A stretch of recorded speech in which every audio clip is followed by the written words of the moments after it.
Welcome to the Core Connection. I'm Mira Rubin here with you on Enlightened World Network, and today's topic is cycles, the cycles of life. So nature flows in cycles, as do we.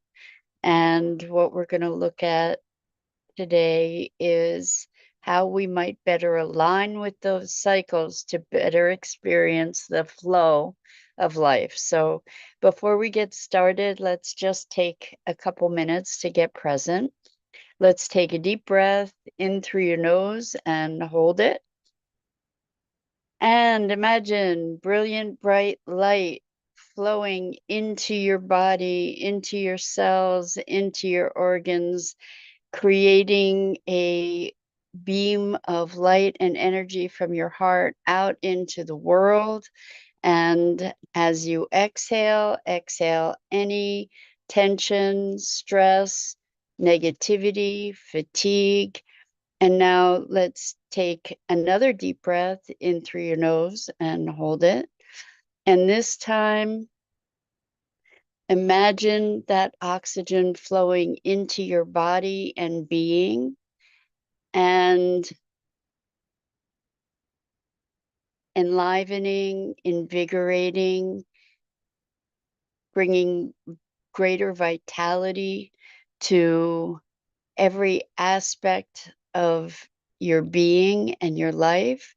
And as you exhale, exhale any remaining tension, stress, negativity, fatigue.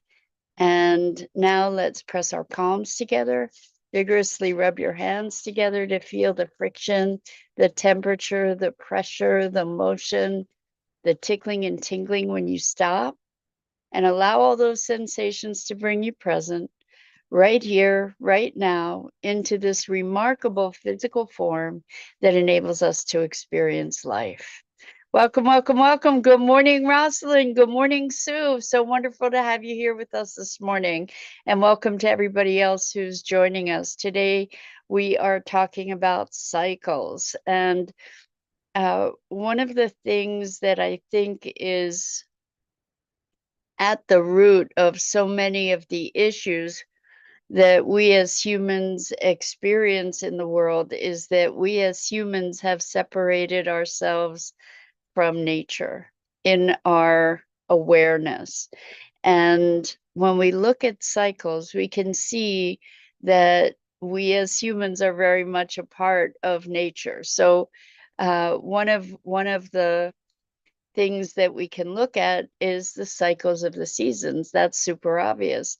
And another super obvious thing that we can look at that automatically makes it undeniable that we are of nature is the menstrual cycles, the cycles that women go through, uh, that are part of the generation of life.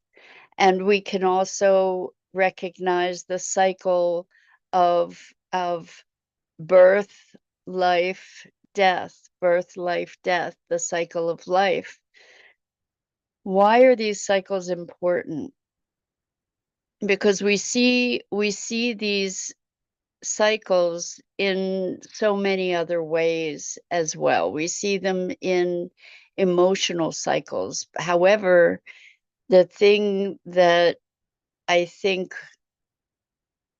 we're not necessarily benefiting from is recognition of these cycles. So we experience all these cycles. We say, oh my gosh, here's this thing again, this issue again, for example. But we see that as problematic rather than as sort of the cyclic nature of being. And I'm just exploring this myself. Good morning, Shosha. Welcome. So good to have you here with us this morning. We're talking about cycles and the cycles of life and the cycles of emotion. And we can talk about sleep cycles. We can talk about nature's water cycle. The idea is that the cycles are kind of a clock. You know, if we think about an analog clock, with hands that are kind of maybe now less part of our culture as the digital clocks, but even digital clocks are going through cycles. With an analog clock, we could see how the hands would move around and around the clock, and they would return to the same position. It would look like the same position, but in fact, it's a different moment in time. And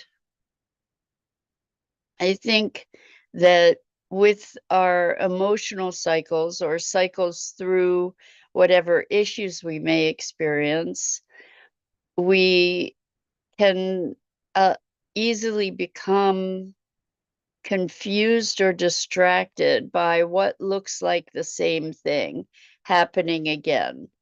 And so Sue says, we appreciate the cycles of life and acknowledge their presence in our lives.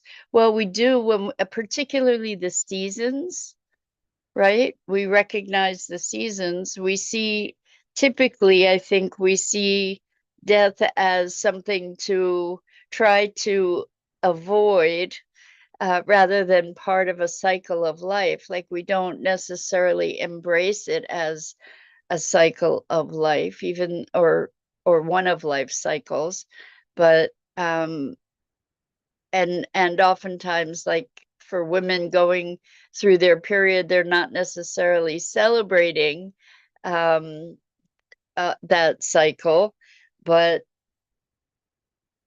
when and the spring, the birth of the spring, for instance, and the hibernation of the winter, these cycles of expansion and contraction. I forget if it was something I was reading or, but it was talking about how by by not seeing us ourselves as part of nature, we try to kind of outrun or ignore the winter.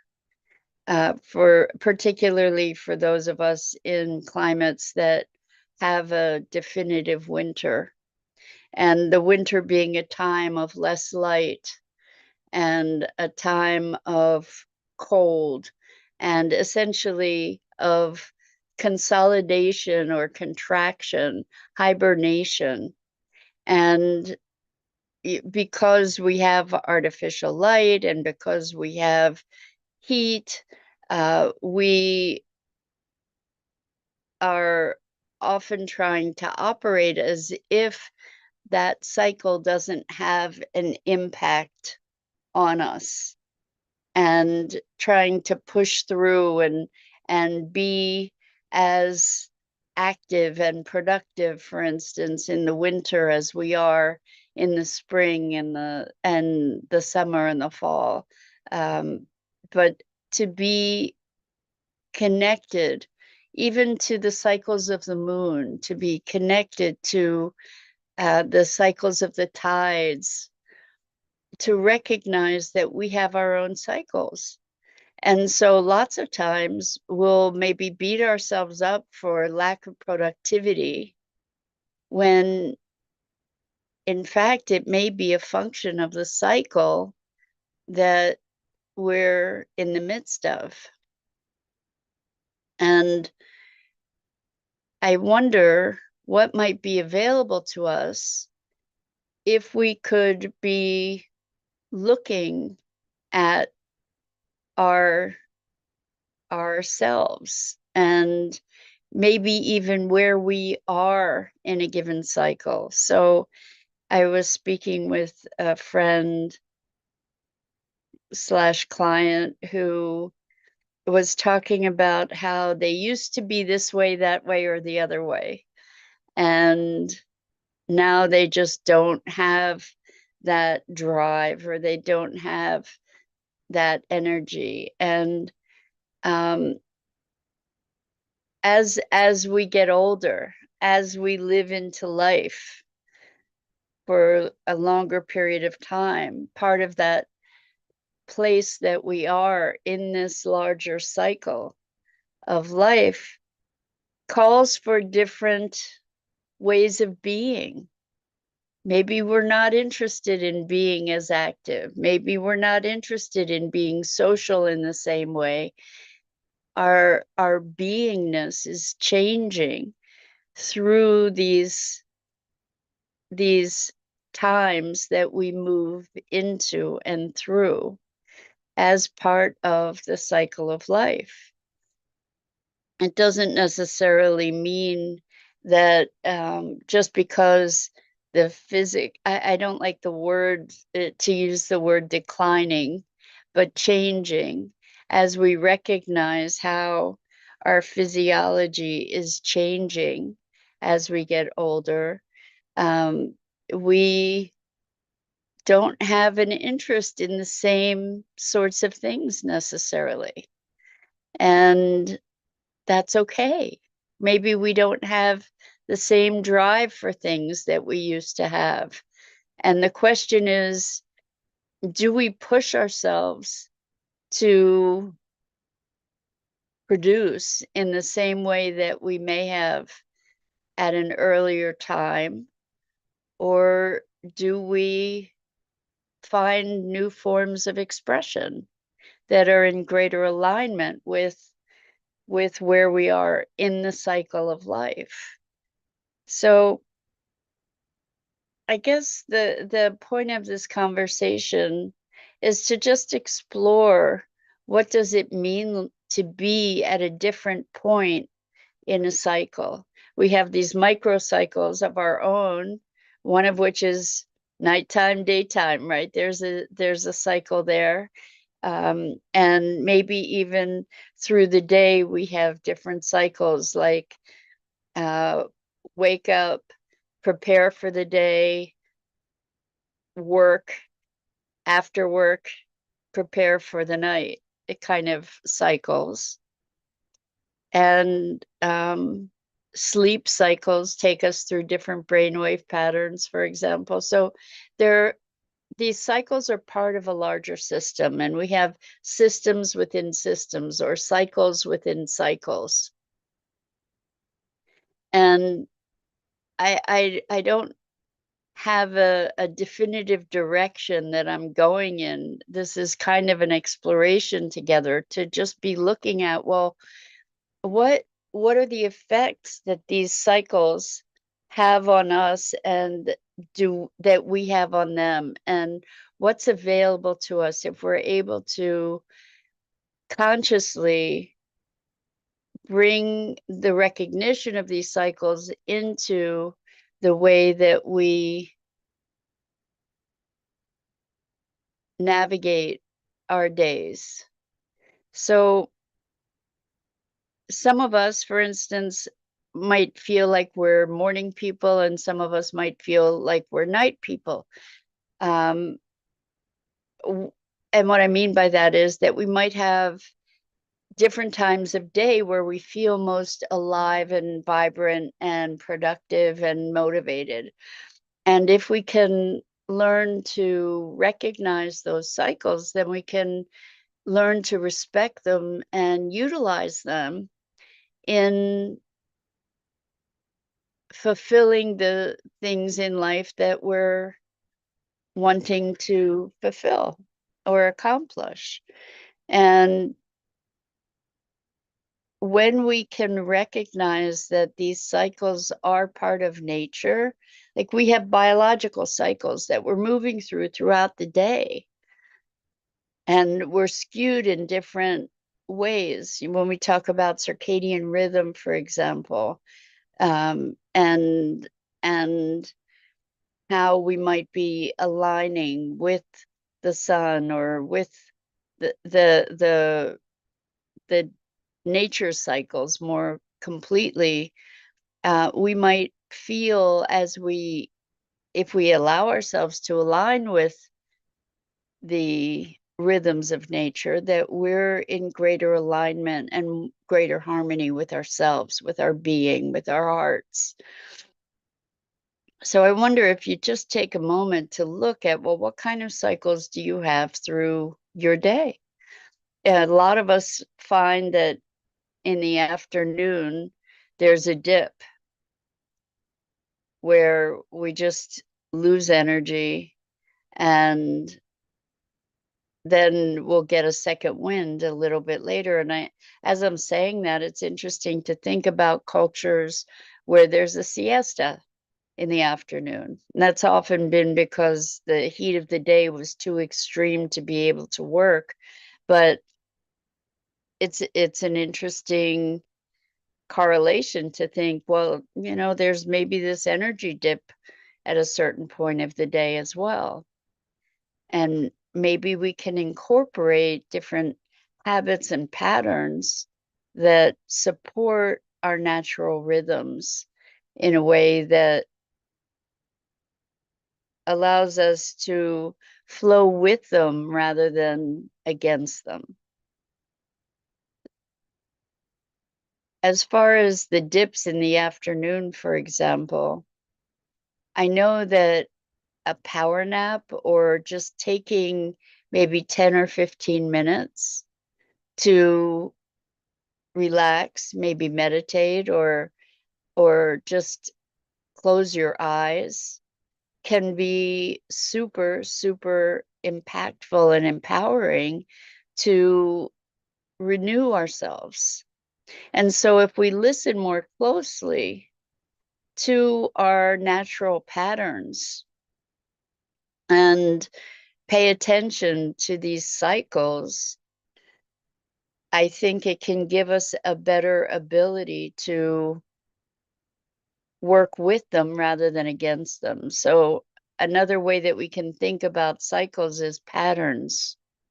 And we probably all have patterns that we can discern, that in their discerning can better serve us in aligning with our intentions, in meeting our objectives.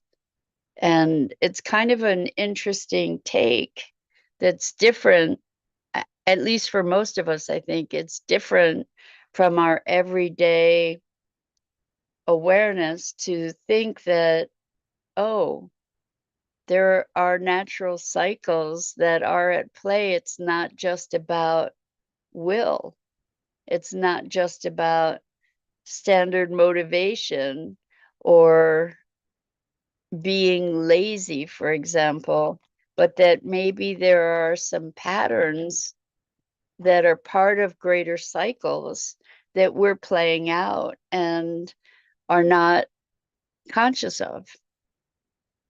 So they say that bringing things to conscious awareness is the first step in being able to interact with those patterns in one way or another. And it's kind of a beautiful thing to recognize, oh, there really truly are these cycles that affect us. I mean, women certainly know this, probably much more vividly than men, right? Because we're often in a place where, for instance, with the menstrual cycle, that we really need to rest and relax in a way that isn't at play at other periods in our month, at other times of our month. And the hormonal cycles, we're more attuned to the hormonal cycles of our bodies and being. And this disconnect, trying to override or ignore these cycles of nature, works against us rather than for us when we try to ignore them, because we can utilize those different qualities of energy in different ways. And how can we bring them to awareness so that we can align and work with them rather than fighting them, rather than trying to overcome them. This is an inquiry. It's not that I'm good at questions. I don't always have the answers, and I don't think that the answers are actually as important as the questions, because the questions engage us in an inquiry that's an ongoing discovery and allows us in that ongoing discovery to be opening our perception, to be expanding our awareness. And when we have answers, it's almost like closing a door. Okay, that's handled. Now I can go on to the next thing. And what it does is it closes off the inquiry and the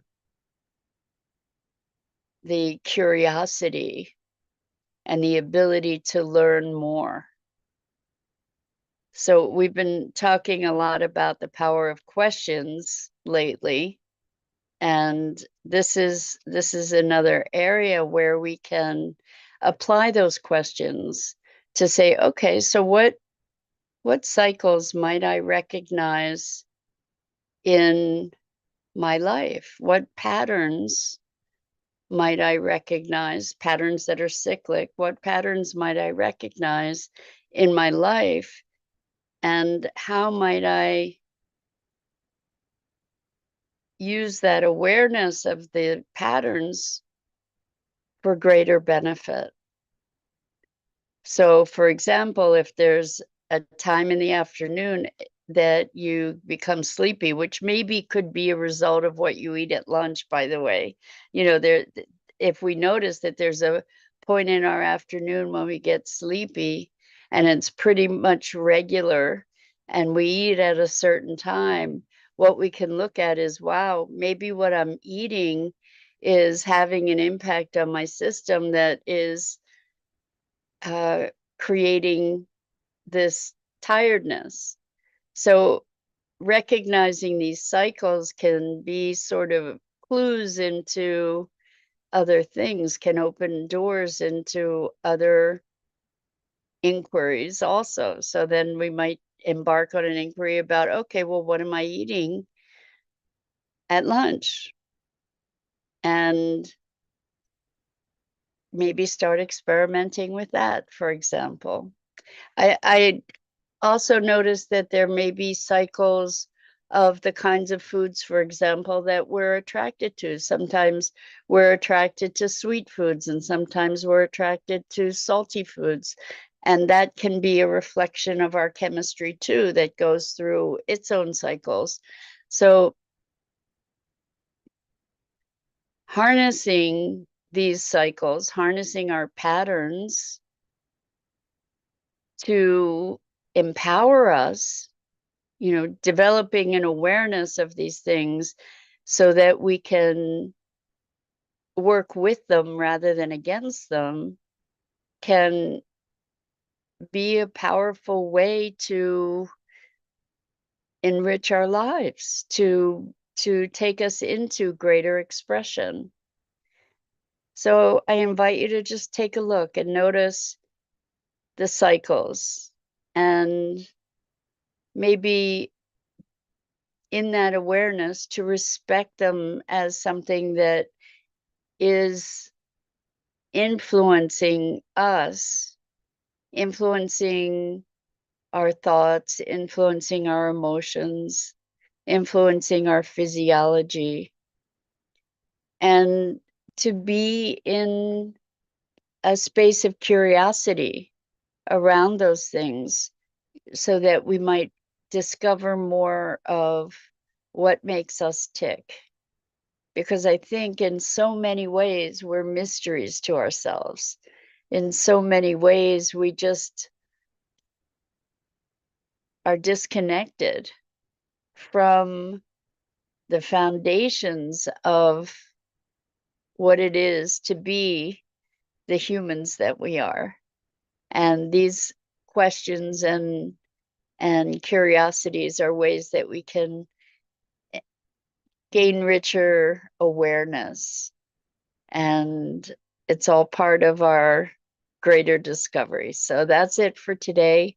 I'm Mira Rubin. This is the Core Connection, and I go live here each weekday morning at 9 a.m. Eastern on the Enlightened World Network Facebook page and YouTube channel.